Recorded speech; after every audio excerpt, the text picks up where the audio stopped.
जी कर जी। लूंगा। तो अभी आपका एक भी क्वेश्चन डिस्कस नहीं किया ना, ठीक है अब एक बार देख लेता हूँ। तो जी सर। आपका क्या ऑफिशियल डिस्कशन में था? तो हाँ सर।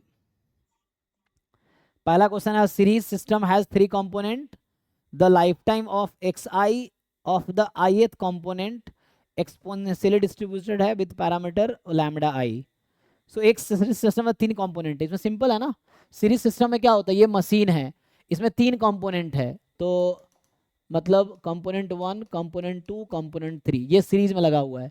C1 C2 C3 तीन कंपोनेंट है। तो मुझे बताओ ये जो मशीन है, टी मान लो मशीन, तो ये x1 random variable, x2 random variable, x3 random variable. तो x1 जो है लाइफ टाइम है मान लो C1 C2 C3 का। तो t का लाइफ टाइम क्या होगा, जैसे होगा क्या, यहाँ मेनली देखना होता है ऑर्डर स्टैटिस्टिक्स के टर्म में। जैसे मान लो तीनों वर्किंग है तभी सिस्टम वर्क करेगा, अगर एक भी जी फेल हो सर। गया था सिस्टम फेल हो जाएगा। फेल होगा। तो इसका मतलब मुझे क्या लेना पड़ेगा, इसमें मिनिमम लेना पड़ेगा x1 x2 x3। अच्छा। अब आप सोचो कि इसमें से एक भी जीरो करूंगा ना तो टी की वैल्यू जीरो आ जाएगी। जीरो मतलब फेल, वन मतलब वर्किंग। अगर मैं x1 x2 x3 तीनों को वन रखूंगा तभी ये वन आएगी। तो ये हो गया distribution hmm. Of system with respect to component. So x1 है लाइफ टाइम, मतलब distribution of first component, second component, third component, x1 x2। तो ये सिस्टम का जो डिस्ट्रीब्यूशन होगा टी के अकॉर्डिंग आएगा। अब करो सर आप। तो minimum exponential distribution yes, it वो इज द फॉलो फर्स्ट करेगा ऑर्डर ना? स्टैटिस्टिक्स। अब निकाल लो इसका फर्स्ट ऑर्डर डिस्ट्रीब्यूशन आ जाएगा। स्टैटिस्टिक्स। तो एन लैम्डा के अकॉर्डिंग होगा। हाँ ये तो थ्योरम होता है ना। इसका हाँ होगा हाँ हाँ। रेट एन ऐड हो लैम्डा। जाएगा, एन लैम्डा नहीं, यहाँ हम्म। लैम्डा अलग अलग है। तो कितना ओ होगा, अच्छा, तब तो प्लस हो। प्लस हाँ होगा। Lambda one plus lambda two plus lambda one lambda plus three. Lambda two plus हाँ लैम्डा थ्री। पूछा गया है, if the system has failed before it's probability, if the system has failed before, क्या लिखा है आगे, बिफोर सर कुछ, वो बिफोर टाइम लिखा है शायद। अच्छा टाइम, हाँ बिफोर बिफोर टाइम, टाइम ही होगा। टाइम ही होना चाहिए। Time the probability that the failure was caused by only second component. अब क्या प्रोबेबिलिटी है कि failure was only caused by second component.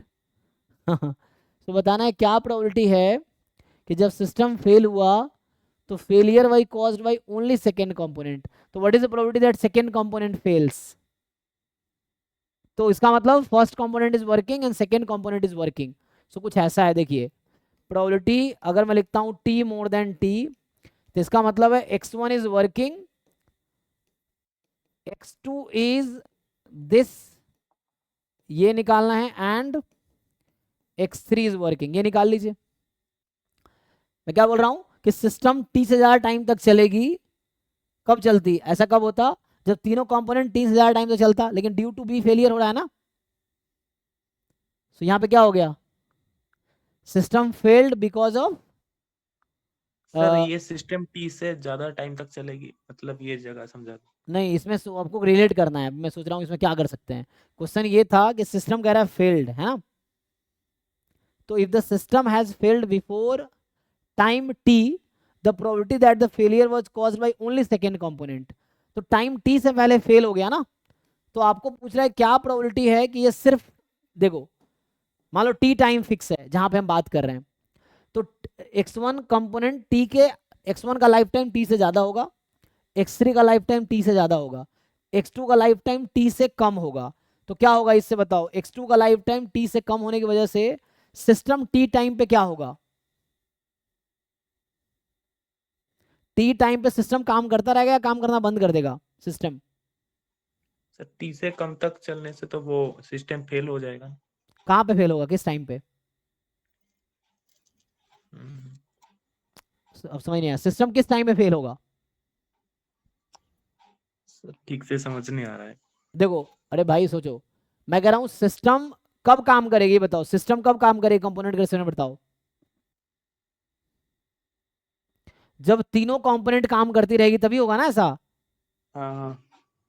तो मैं बोल रहा हूं कि जो x2 है वो टाइम t से पहले फेल हो गया, हम्म x1 जो है t के बाद भी चलता रहा, हम्म। x3 t के बाद भी चलता रहा, तो लेकिन t एक्स टाइम टू पे टी सिस्टम क्या होगा। टाइम से पहले, हाँ तो टी टाइम पे वो सिस्टम रुक जाएगा किसकी वजह से, x2 की वजह से। यही तो पूछ रहा है क्वेश्चन में, पढ़ो। अच्छा। ये निकालना है आपको, this thing you have to find. अब x1 x2 x3 इंडिपेंडेंट भी है, तो भाई अब तो आसान नहीं हो गया, हाँ प्रोबेबिलिटी अभी कर x लूंगा सर। कर लोगे, हम्म। बस ठीक है। नेक्स्ट आते हैं जी सौरदीप, आपके क्वेश्चन पे वन बाय वन है, अल्टरनेटिवली डिस्कस करते हैं। सो